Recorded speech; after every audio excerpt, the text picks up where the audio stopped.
Okay, everybody. Hi, and welcome back to a very short Saturday morning live. So here I am, out amongst the masked sheep. There they are. They're just nearby.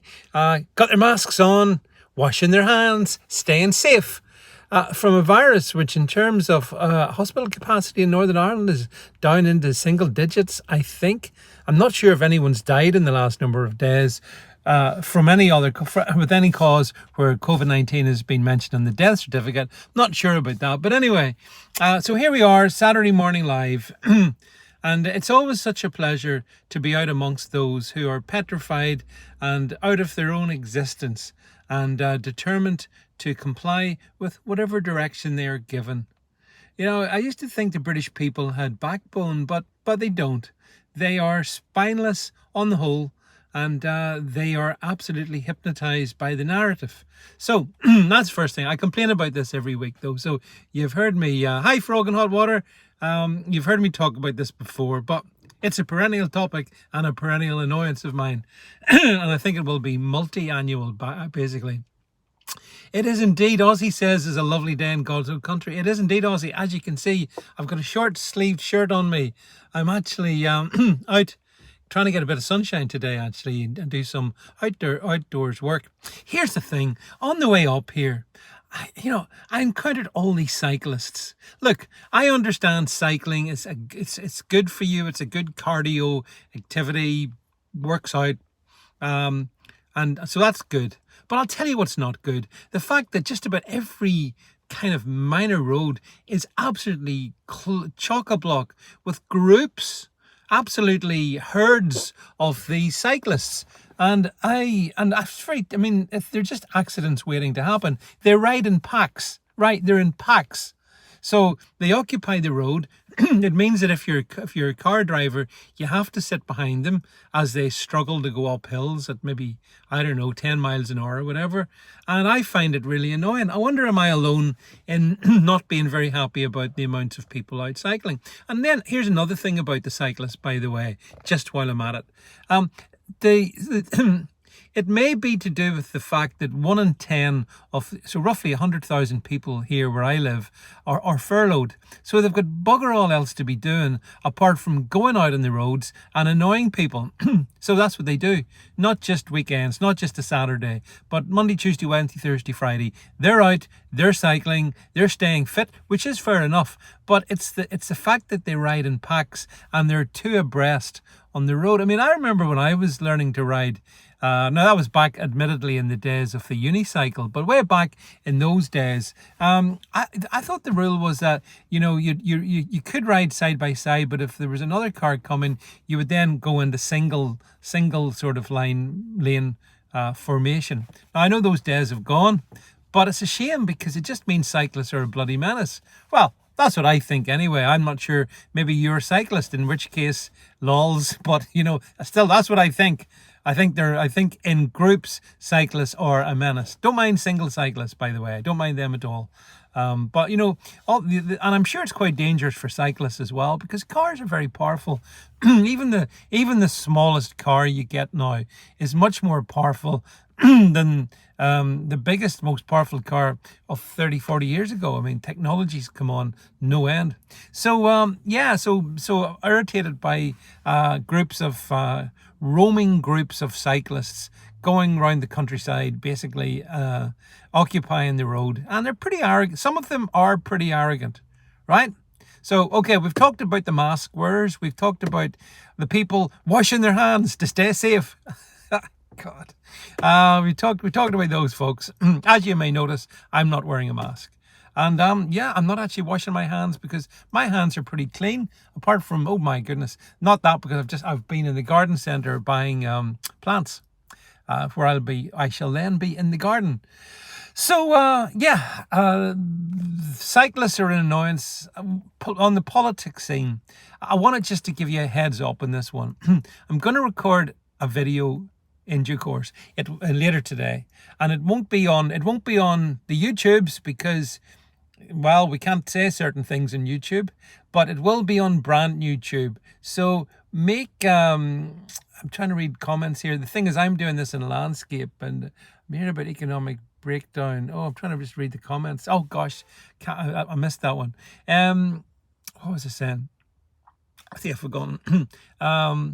Yeah, the thing is that the whole, you will recall when COVID broke. Remember when COVID first broke? And we had those scenes from China. Do you remember people dropping dead magically in the middle of the street? Now we know that was all theatre. That was all COVID theatre. That never happened anywhere else. People instantly collapsing. We never saw those scenes elsewhere. So that was put on by the Chinese state theatre, I think. However, here's the thing. That did create a worldwide ripple of fear. And we've been living in that ripple, over the past year, 13 months or longer. At the moment, right now, India is the center of global fear of the COVID fear porn. India. You see all the headlines about India? Boris had to cancel his visit to India. It's not safe. The Indian variant, the deadly, deadly Indian variant, there's been cases of it found in the UK, folks. And we're getting so much about India. So I've done a little research and I want to share it with you later. I think it completely debunks what you're being told about India. I hope my Indian friends will also support me in this one and share it once I get it out. But fundamentally, beware the mainstream media, beware the narratives they are putting out. If anyone thinks that India is this kind of crucible of COVID death, I'm afraid when we look at the facts, you may find something very, very different. Watch out on brand new tube. Follow me on brand new tube. I can get the stuff out there, so please do that for me. And if you have any influence with your friends and stuff, get them to follow me over there as well. So I've got that exclusive coming out today on the whole situation over there. And if you think, well, it's happening over there, it's not relevant to us in the UK, trust me, it's going to be really, really relevant. And it does make you ask some big questions. Now, another couple of quickies. Today, I believe there's lots of rallies happening around the UK. People being brave and speaking up for freedom. So just to let them know, wherever you are, I support you. I'm speaking up for it every day. So I don't have to choose a particular day. But certainly you guys have got all my full support. We want our freedom back, and we want it back unconditionally. We don't want it back on the basis, well, you can have your freedom back, but you've got to take 1, 2, 3 jabs. What? Maybe more? Every year you got to take jabs. You got to become a pincushion. Is that sort of freedom? Is that the conditionality that you will accept to get your freedom back? Because it sure as hell isn't the conditionality that I want to accept.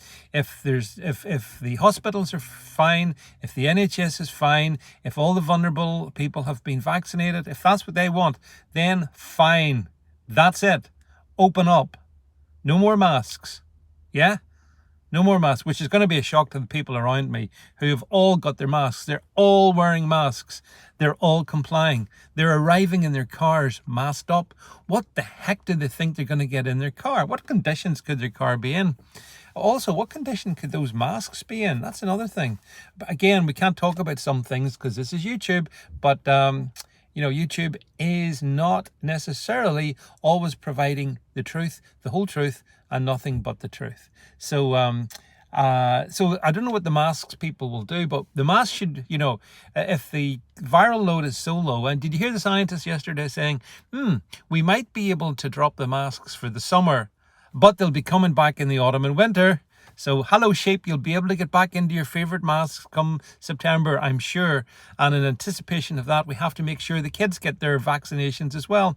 Let's give them the vax, even though if you look at the data, the one group which is massively under impacted with COVID-19 is young people. But we're going to vaccinate the young people because reasons.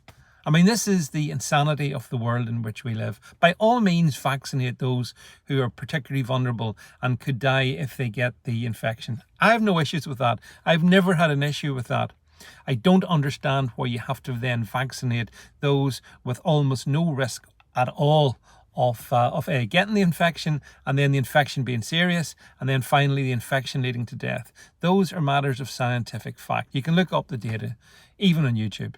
So yeah, so that's the situation as concerns the conditionalities of our freedom and getting released from this. So I don't know how this is going to work out, folks. You know, whether we're going to have a summer of some sort of freedom.